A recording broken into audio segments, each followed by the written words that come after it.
Hi, this is Erica, and I'm going to present my final infographic for information visualization, along with the design and thought process that led up to it. As you can see, the topic I chose for my infographic was the refugee community of Washington State. I chose the topic because I'm creating a website for the King County Refugee Forum as my capstone, and noticed that there's a lot of information about refugees that is not really aggregated in one place or easy to find via online research. I wanted to create an infographic that would help to raise awareness of the issues facing refugees and how Washington is meeting or not meeting those needs. The central message of this infographic is that refugees in Washington State are diverse and have a lot of specialized needs, not all of which are being successfully met by existing services. There are essentially two types of information here. The first is data directly pertaining to refugees in Washington, which you can see, for example, on this map, and some of these smaller facts about homelessness and secondary resettlement in Washington. These create context because of their similarity to each other and direct relationship to the main message. The second type of data is comprised of national and historical information about refugees.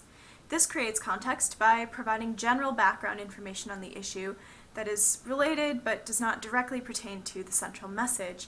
And you can see this in the form of, for example, this timeline of events and this process diagram. There's more of this contextual data partly as a matter of expediency. Washington State is not as good as other states at gathering and publishing data about its refugee community online. Now I'm going to move on and talk about the general design of this infographic as well as specific displays that exploit different types of visual potential. This topic has a lot of visual potential and not a lot of straightforward data, as I found out when I started actually trying to find it. So I had to work with what resources I could find after identifying the kinds of displays I thought I could make. So I am going to go through now and talk about all the different types of displays and the kind of visual potential that they represent. Number potential was easy to exploit because much of the available data about refugees comes in the form of head counts, or tabular data that you can get through the government. I decided to create a bar graph that shows the top 10 languages spoken by incoming refugees and how many people speak each language. This was an interesting contrast to my location data that I'll talk about in a second, because languages often do not have a strict correlation to nationality, so it's related information but still tells a slightly different story. The graph uses the height of the bars to represent the number of refugees who speak each language. This is a simple form of encoding that I chose because it's very intuitive and can be understood at a glance. I exploited location potential by creating a bubble map that shows how many refugees arrived in Washington State from different countries around the world during a certain period of time. Displaying the data on a map rather than as a spreadsheet or table gives a clear picture of where refugees are coming from and helps the viewer see clusters of countries with higher or lower refugee numbers, which tells its own story. I chose bubbles to represent the number of people coming from each country because they gave a better sense of scale than a choropleth map where, at least when you're looking at a world map, it was really hard to see small countries. The size of the bubbles corresponds to the number of people coming from a given country, which is a form of encoding that doesn't take much work on the viewer's part to interpret. Since the infographic is intended for non-expert audiences, it was important to me that the encoding be very clear and straightforward and easy to sort of grasp at first glance. Appearance potential was tricky because of the sensitive nature of the information that I was trying to display. I didn't want to necessarily show pictures of refugees because that could easily become sort of cliched or send an overly generalized message, and that's just not really a path I wanted to go down.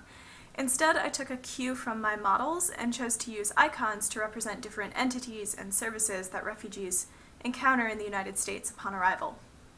Although I initially tried to create standalone displays like the one you see here, in my final layout I decided that these icons would actually be more useful when combined with specific data into other types of displays. So although I don't have appearance as a single display on my final infographic, it is incorporated in different ways throughout the infographic. I exploited the relationship potential of this topic by creating a process diagram to illustrate the steps that individuals must take to achieve refugee status and come to the United States. I had to scour 3 different websites and multiple web pages to get all of this information, so a diagram seemed like a really useful distillation of that information. When I first was thinking about the relationship potential of my topic, I actually wanted to create a network graph of services and service providers in King County, but when it actually made the displays, I realized that a process diagram would be more informative and give better context to the other data. I used icons from my appearance displays to illustrate the different steps of the process, and also used arrows to show movement through the different steps. This correspondence of direction to arrow shapes is, in a way, a common form of encoding. It's, direction and shape. So I thought that made the display easy to follow in the right order. Finally, I exploited the time potential of this topic by creating a timeline of U.S. legislation and waves of refugee arrivals to show how laws and the legal situation in the U.S. has affected who comes to the U.S. as a refugee and in what numbers. This was another example of where my initial thoughts on a time display were sort of different.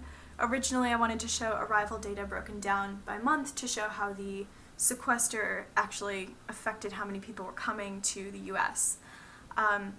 In the end, though, this turned out to be sort of difficult to represent clearly and was not as information dense as this timeline display. Again, I used the size of circles to represent the number of arriving refugees. This form of encoding is pretty intuitive, but in this context it requires actually reading the text to understand fully what's going on. Nevertheless, I think it's reinforced by the use of differently sized semi-transparent circles in my location display, so it creates sort of a sense of internal encoding consistency overall. So now I'm going to end this video as part 1 of my presentation and pick up in the next video by talking about the overall design of my infographic.